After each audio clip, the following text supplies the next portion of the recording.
Good morning. So today's frequently asked question Friday is, what is the biggest myth about estate planning? There's actually two main ones that I've run across, and they're both about wills. So the first one is that a lot of people think a will covers every estate planning contingency, and that as long as you have a will, then you're good and you don't have to do any more estate planning. And it's just not true. A will doesn't cover what happens if you're incapacitated or disabled.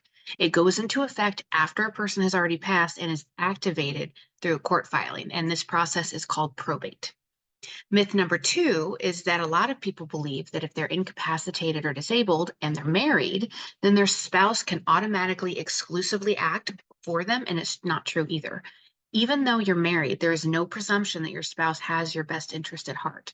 So if you're needing medical decisions and financial decisions made on your behalf, your spouse is probably going to also have to go to court, just like anyone else would, to get permission from a judge to act on your behalf. So don't assume that just because you're married and that your spouse is going to get to do that automatically for you.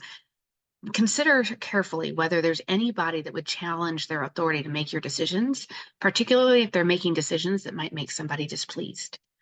So don't rely on a will alone to cover all of your estate planning concerns. Check out my other frequently asked question videos because I frequently go into why a will alone is not enough.